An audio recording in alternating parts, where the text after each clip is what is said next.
महाराष्ट्र त्यासोबत अण्णा पण बोलले होते का घटना घडायचे चान्सेस आहे, तुम्ही काळजी घ्या.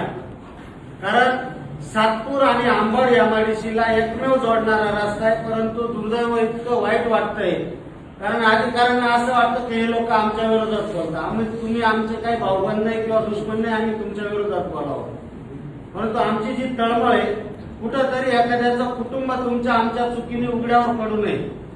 आणि त्या प्रभाकर निकमचं कुटुंब मी म्हणतो हे पाप ज्या माणसाचं असेल तो 100% ते पाप भोगणार आहे. कारण ते कुटुंब आजही रस्त्यावर आलेले आहे. ज्या ठेकेदाराला त्या देशमुखला तुम्ही पाठीशी घालता हे पाप तुम्ही करू नका. याच्यावर गुन्हा दाखल झाला पाहिजे. आम्ही वारंवार मागणी करतोय.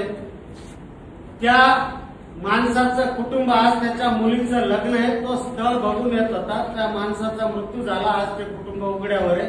याला जबाबदार तुम्ही अधिकारी. कारण 1 महिना आधी आम्ही तुम्हाला सूचना दिली होती की हा ठेकेदार मनमानीपणा करतोय. वारंवार सांगून सुद्धा तुम्हाला असं वाटतं की हे लोक बोलतात, विसरून जातात. परंतु लक्षात ठेवा, जर चुकून एखादी घटना घडली, मी तुमच्या घरापुढे येऊन बसेल, याला सर्वस्वी जबाबदार तुम्ही राहा. कारण तुमच्या चुकीने जर एखाद्या माणसाचं जर कुटुंब जर उघड्यावर गेलं तर मी म्हणतो त्या माणसाबरोबर मी स्वतः गुन्हा, तुम्ही महापालिका म्हणून कराल नाही कराल माहित नाही, पण ज्या कुटुंबाचा जाईल त्याचा गुन्हा मी स्वतः दाखल करेन. याची जबाबदारी तुम्ही घ्या. कारण आज तुम्ही एकही माणूस, मला एक अधिकारी सांगा, त्या कुटुंबापर्यंत कोण जाऊन आलंय?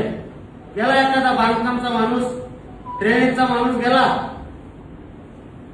का घटना घडली? सभापती महोदय, ही घटना का घडली याची शहानिशा या लोकांनी करायला पाहिजे होती. माणसं मारताय, अरे आपण माणसं मारायसाठी नाही, जगवायसाठी काम करतोय. जर लोक मारताय, तुम्ही जर लोकांच्या मृत्यूला जर तुम्ही किरकोळ समजत असले तर मला वाटतं याच्यासारखं दुर्दैव शून्य आहे. आजही त्या रस्त्यावर दोन्ही एमआयडीसीला जोडणारा रस्ता आम्ही पोटतिडकीने 100 वेळेस सांगत असतो, काही एकमेव रस्ता आहे. आणि आर्थिक नाडी तुमची, आमची, ज्या महापालिका तुम्हाला पगार देते ती तुमच्या एमआयडीसीच्या करातून महापालिका चालते. 100% जर महापालिकेचे पगार, मला सांगा, जर एमआयडीसी नसती तर तुम्ही आम्ही ही नगर परिषद असती, महापालिका झाली, याला कारण एमआयडीसी. आणि या एमआयडीसीतून येणाऱ्या करातून आपण पगार घेतो, त्याची तरी थोडीशी जाणीव, आपण नागरिकांच्या करातून पगार घेतो, त्यांच्यासाठी आपण काम करतोय, ही जाणीव ठेवली पाहिजे. जर एखादा ज्येष्ठ सदस्य तिथं माणूस जातोय, त्यांच्या डोळ्यात पाणी येतं आणि तुम्ही बघत बसताय, काय करताय तुम्ही? जर तुम्हाला जर एवढी सवय